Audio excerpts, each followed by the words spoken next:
ഹോർമുസിലെ മഹാകുരുക്ക്. ഇറാൻ്റെ എണ്ണക്കിണറുകൾ കത്തിയമരുമോ?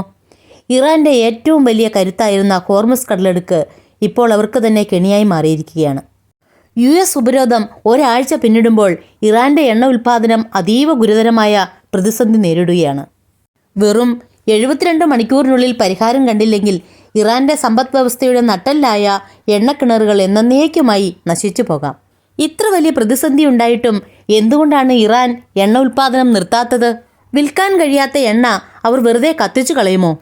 ലോകത്തെയാകെ മുൾമുനയിൽ നിർത്തുന്ന ആ വലിയ പ്രതിസന്ധിയെക്കുറിച്ചാണ് നമ്മൾ ഇന്ന് സംസാരിക്കുന്നത്. എന്താണ് ഖാർഗ് ഐലൻഡിൽ സംഭവിക്കുന്നത്? ഇറാൻ്റെ എണ്ണ കയറ്റുമതിയുടെ 90% നടക്കുന്നത് ഖാർഗ് ദ്വീപ് വഴിയാണ്.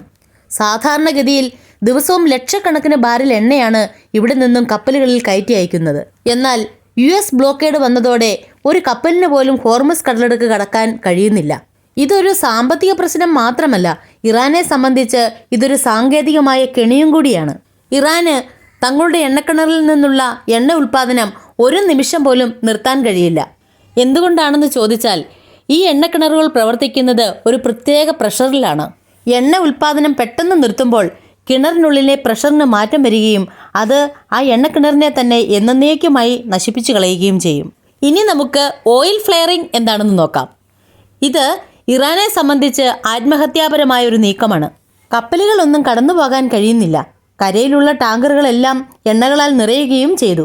എങ്കിൽ പിന്നെ ഈ എണ്ണ വെറുതെ കത്തിച്ചു കളഞ്ഞുകൂടെ? ഇതിനെയാണ് ഓയിൽ ഫ്ലെയറിംഗ് എന്ന് വിളിക്കുന്നത്. പക്ഷേ അത് വിചാരിക്കുന്നത്ര എളുപ്പമുള്ള കാര്യമല്ല. പ്രകൃതിവാതകം കത്തിക്കുന്നത് പോലെ ക്രൂഡ് ഓയിൽ കത്തിക്കാൻ കഴിയില്ല എന്നതാണ് അതിനുള്ള കാരണം.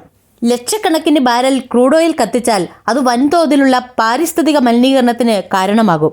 മാത്രമല്ല, ഇത്രയും വലിയ അളവിൽ എണ്ണ കത്തിച്ചു കളയുവാനുള്ള സാങ്കേതിക സംവിധാനങ്ങൾ ഇറാൻ്റെ പക്കലില്ല. സ്വന്തം സമ്പത്ത് സ്വന്തം കൈകൊണ്ട് തന്നെ കത്തിച്ചു കളയുന്നത് ഇറാൻ്റെ സാമ്പത്തിക തകർച്ചയുടെ വേഗത കൂട്ടുകയുള്ളൂ.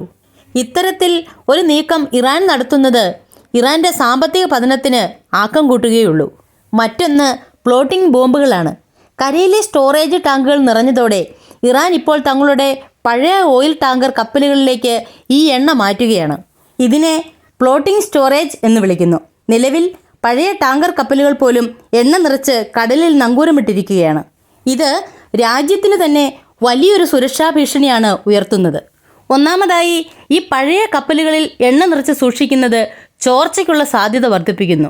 രണ്ടാമതായി, യുദ്ധ സാഹചര്യത്തിൽ ഈ കപ്പലുകൾ ശത്രുക്കളുടെ എളുപ്പത്തിലുള്ള ലക്ഷ്യമായി മാറുവാനുള്ള സാധ്യതയും തള്ളിക്കളയാൻ കഴിയില്ല. ഏകദേശം 3-4 ദിവസങ്ങൾക്കുള്ളിൽ തന്നെ ഈ കപ്പലുകളുടെ കപ്പാസിറ്റിയും തീരും. അതും കഴിഞ്ഞാൽ ഇറാൻ എന്തു ചെയ്യും? ഇന്ന് ലോകരാജ്യങ്ങൾ ഉറ്റുനോക്കുന്നത് അതാണ്. ഇറാൻ്റെ ഭീഷണിയും ആഗോളതലത്തിലുള്ള അതിൻ്റെ പ്രത്യാഘാതങ്ങളും നമുക്ക് നോക്കാം. ഇറാൻ ഇപ്പോൾ കടുത്ത ഒരു ഭീഷണി മുഴക്കിക്കഴിഞ്ഞു.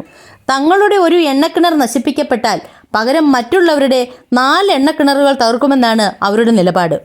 ഹോർമുസ് കടലിടുക്ക് പൂർണ്ണമായും അടയ്ക്കുമെന്നും അവർ മുന്നറിയിപ്പ് നൽകുന്നു.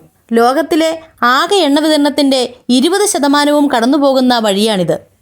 ഇവിടെ ഒരു തടസ്സമുണ്ടായാൽ ആഗോള വിപണിയിൽ എണ്ണവില റോക്കറ്റ് പോലെ കുതിച്ചുയരും.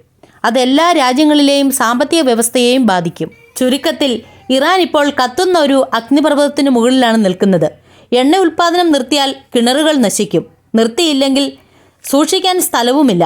ഇറാൻ്റെ ഈ പ്രതിസന്ധി ഒരുപക്ഷെ വലിയൊരു പ്രാദേശിക യുദ്ധത്തിലേക്ക് നയിച്ചേക്കാം. നിങ്ങളുടെ അഭിപ്രായത്തിൽ ഇറാൻ ഈ എണ്ണ മുഴുവൻ കത്തിച്ചു കളയുമോ? അതോ ലോകത്തെ ഒരു വലിയ യുദ്ധത്തിലേക്ക് തള്ളിവിടുമോ? നിങ്ങളുടെ അഭിപ്രായങ്ങൾ കമൻറ്റ് ചെയ്യാൻ മറക്കരുതേ. വീഡിയോ ഇഷ്ടപ്പെട്ടാൽ ലൈക്ക് ചെയ്യാനും സുഹൃത്തുക്കളിലേക്ക് ഷെയർ ചെയ്യാനും മടിക്കരുത്. കൂടുതൽ അപ്ഡേറ്റുകൾക്കായി സബ്സ്ക്രൈബ് ചെയ്യുക. നന്ദി.